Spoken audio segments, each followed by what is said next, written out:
Hello, and welcome to Hedgehog Storytime, where I read my weird original fiction. The following story is part of the Edie Valley Project. Link to the playlist in the description below. Yes, you have to read them all. No, that is not a request.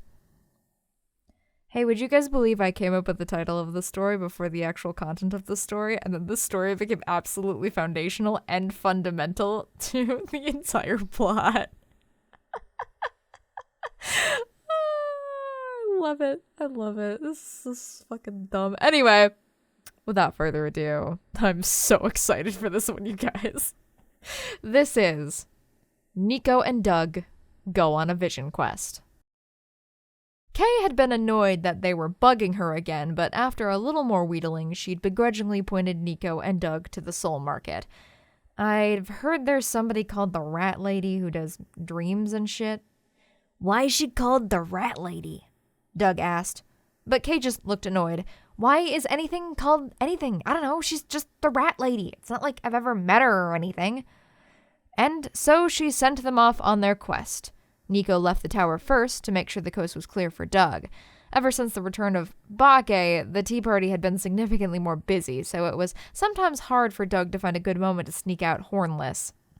But after a few minutes, Niko signaled, and Doug snuck out the door, and they met around the back, though it still took them another few minutes of walking to actually relax.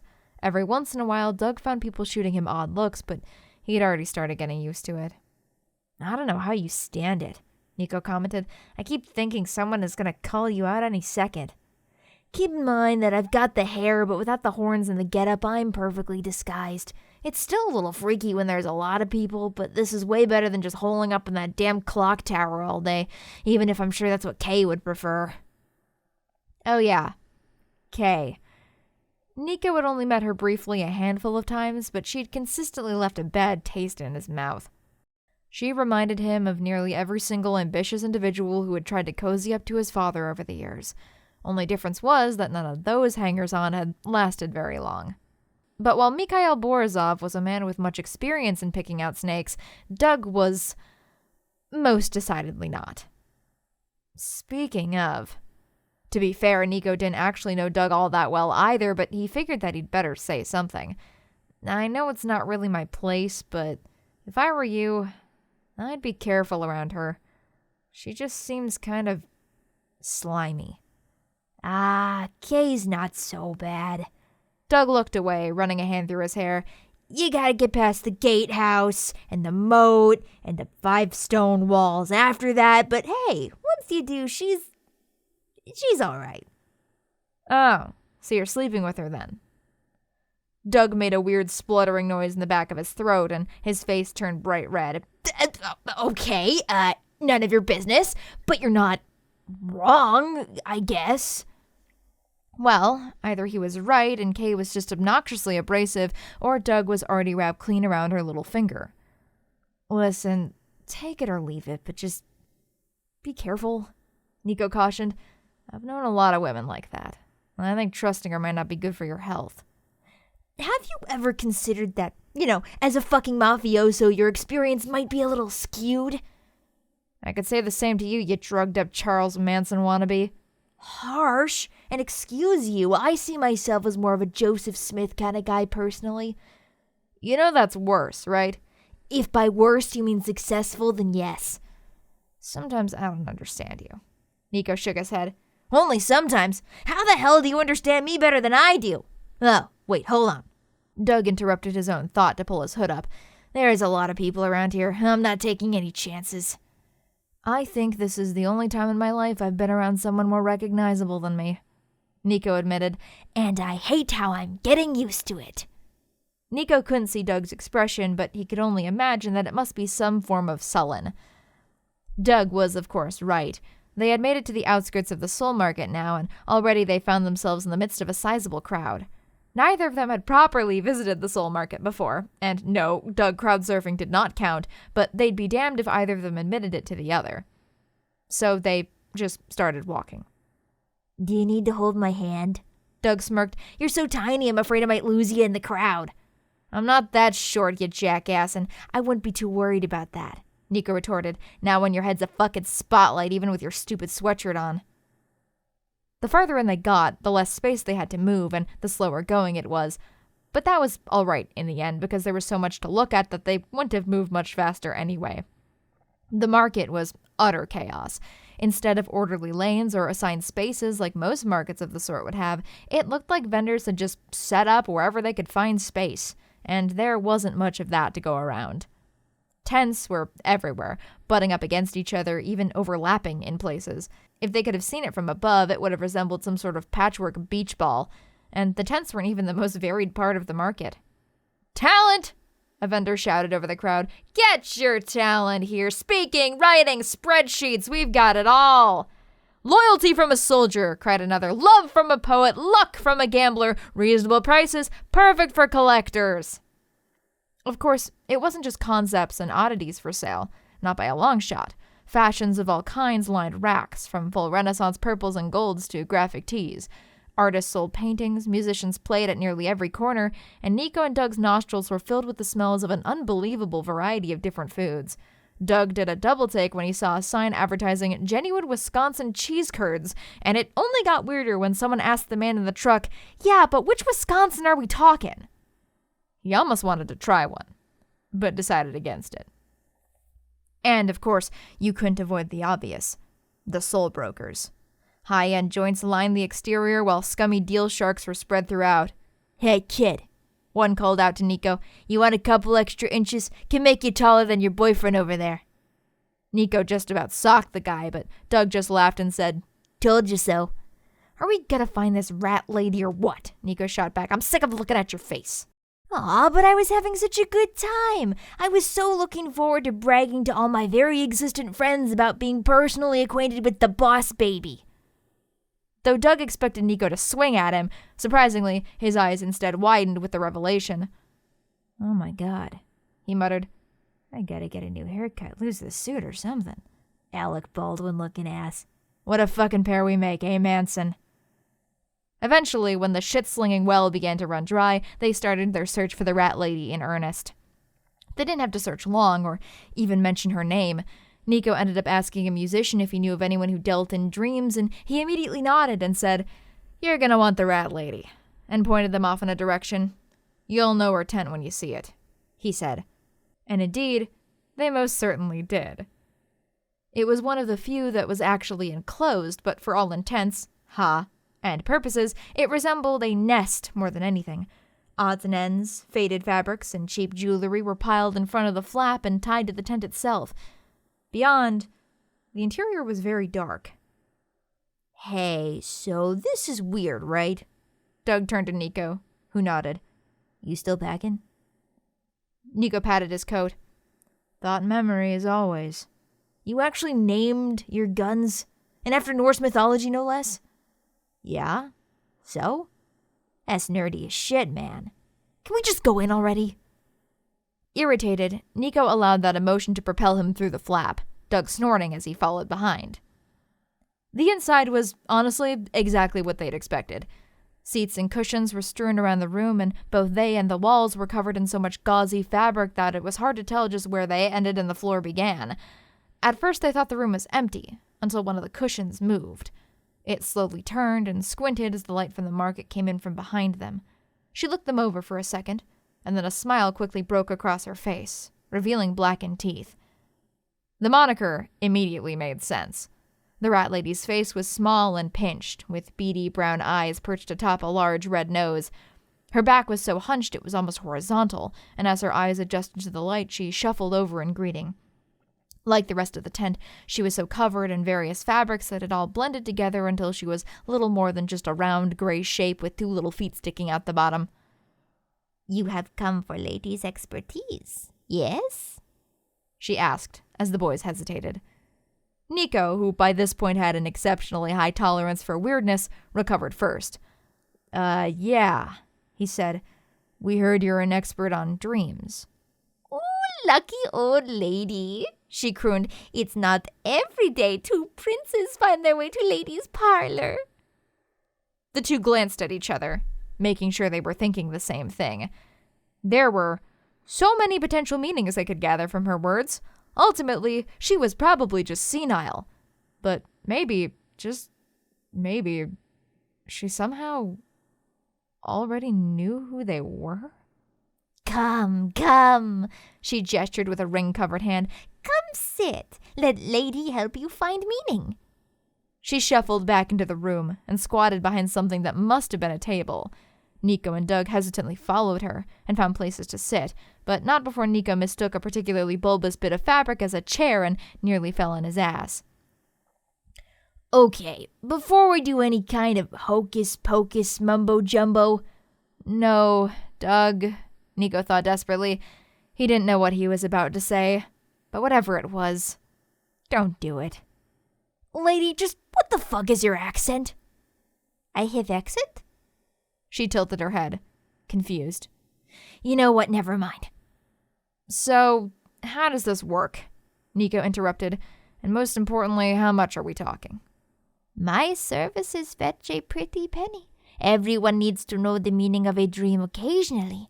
But for you, no charge. She winked in Niko's direction. Lady can see already. These are dreams of importance, and that will be enough. Very interesting. Lady knows this. Come now, grab my hands. She reached a wrinkly hand out to both of them. Doug was surprised by how soft it was. For a solid minute there was silence as the rat lady closed her eyes and breathed in deeply. Niko shot Doug an inquisitive look, but neither of them said anything. Shrugging, Niko followed her example, thinking maybe it would help, while Doug just watched the two of them, amused. After a solid minute, without opening her eyes, the rat lady began to speak. Ah, yes, she whispered. Yes, lady sees now. The both of you are watched. Okay, impressive that you got that, Doug admitted, but we already knew that part. Most of the whole damn dream is about being, they are not dreams, Horned One, she said abruptly. And that shut Doug up pretty quickly. They are visitations. The mirror is cracked, you see, and it desires to be mended. What do you mean by that? Niko frowned. That these entities we keep running into are real? More real than you are. Without warning, her eyes finally opened, and she stared at each of them in turn. Okay, so there's weird things invading our dreams and such. Doug waved her off. That's just your average Tuesday. How do we get rid of them? Instead of responding, the rat lady simply shook her head and wheezed. God's help, lady, these princes are morons. Which side of the reflection are you on, do you think? They both stared at her blankly. Lady cannot explain, she sighed. But perhaps she can show. Stiffly she stood and shuffled over to the flap of her tent, buttoning it firmly shut. Niko's fingers twitched involuntarily, but he stopped himself. That was just an old habit. He wasn't really in any danger. He thought the rat lady might topple over if he breathed on her too hard. So you think she's spewing bullshit? Doug leaned over to Niko as she skittered off somewhere further into the tent. Niko had to think about that one for a second. I mean, she didn't charge us anything, so there's no motive for a scam. She might just be crazy. Are you asking me? Well, you are the resident basket case around here, so... But before Doug could retort, the rat lady promptly sat down in between them again. In her hand, she held a long pipe of ornately carved wood. Here. She held it out to them. Lady, show you. Without hesitation, Doug reached out for it, but Niko grabbed his arm. Whoa, hold on. You've got no idea what's in there. Doug turned back to the rat lady. What's in it? Paste of Amnita muscaria, caterpillar cocoon, and sativa lady grew out the back. Sounds like a good time. Doug grabbed the pipe from her. Hold on, Niko repeated. I can't believe you're just gonna go along with this. I mean, you did want to know what's been up with your precious sleepy mimes, yeah? Doug cocked an eyebrow, catching the expression on Niko's face. Wait, are you telling me that you, the goddamn mafia man, have never partaken? I sell 'em, doesn't mean I do 'em, Niko huffed. Besides, you never dip into your own product. That's how you end up smoking your profits away. Ah, come on. It's just the one time. It's not like one hit's gonna kill ya. You're the guy the DARE program warned me about. Hey, that kid was always the coolest motherfucker on the planet. And before you say, you don't know it won't kill me, yeah, I do. It's just a mixture of shrooms, peyote, and weed. Ooh. Actually, that's kind of a lot. We're gonna be seeing some shit, alright, let me tell ya. And before Niko could stop him, Doug stuck the pipe to his lips and inhaled deeply. God damn it. Niko sighed, and as Doug held it out to him, swiped it and did the same. He coughed, and Doug laughed. Bastard. The rat lady took the pipe back from him, and Niko waited. I don't feel anything, he said. Well, yeah, it takes a couple of minutes, dumbass. Doug rolled his eyes. Chuckling to herself, the rat lady now put the pipe to her own mouth. But instead of inhaling, she blew outward, causing smoke to billow from the end. Niko found his eyes caught by it as it circled around the room, hanging for much longer in cumulus clouds than it probably should have. In fact, it almost seemed to be forming distinctive shapes, though Niko was going to need a few more minutes of observation to really figure out what they were supposed to be. He squinted and kept staring. Meanwhile, Doug was definitely starting to feel the oncoming high. It being Niko's first time, he probably wouldn't feel it quite as strong. Doug, on the other hand, was having to quickly come to terms with the fact that this was about to be intense. Like one of those bad highs where everything feels wrong and the world just keeps spinning and spinning and spinning and... Oh, look, he was there already. Let me tell you a story. The rat lady's voice sounded incredibly far away. A story from the beginning of everything. The shapes in the smoke were starting to make sense to Niko now, though he no longer had any sort of concept of how long he'd been staring at them. They looked almost like wings. Yes, there were some sort of dark-colored wings hidden in the deepest, curling trails of the fog. It is a story about a young man destined to defeat a god. Next to him, Doug was already in the thick of it, pulling at the sides of his head as if his horns were causing him pain. Wait, Doug hadn't brought along his... But a caw came from the smoke, and Niko turned back just in time to see a pair of very real wings flapping in his face. Haze covered his mind, and he stopped thinking altogether. His name was... There were things in the fog, things that Niko couldn't see, but knew were important. Reluctantly, he stumbled forward, trying to push it away. Ahead of him were shadows and sounds. Voices he recognized, 1,000 words, 1,000 conversations, yet not a one was distinguishable, half forgotten by the millennia. But suddenly, the flapping came again, and a large black bird, a raven too big to be a crow, flew past him. With a start, Niko saw that one of its eyes was missing. Tripping and stumbling, his legs were practically jelly, Niko chased after it. As he kept running after that bird and tried to avoid feathers flying into his face, Niko noticed that the ground under his feet was sloping upward, steeper and steeper until Niko was climbing more than running. But even as he slowed, panting, the raven didn't get any farther away. It was as if it was waiting for him. "Where are you taking me?" he asked. At the moment, it seemed perfectly logical to him that the raven could not only understand him, but also possessed a mouth capable of a response. It didn't say anything, obviously, yet at the next moment his foot fell into snow with a loud crunch, and the terrain around him seemed to even out. Ahead of him, through the hazy purples and greens, someone was waiting for him. The raven now perched on their shoulder. But even as he plowed through the snow and came closer, he couldn't see them any better. They were wearing a huge black cloak that covered them head to foot. For a while they just followed Niko's approach, or perhaps they were staring past him over the mountain's edge. "Hey!" Niko called to the figure. "Are you the bastard that's been pissing around in my head?" The one-eyed raven let out a caw that nearly resembled a laugh, but the figure themselves said nothing.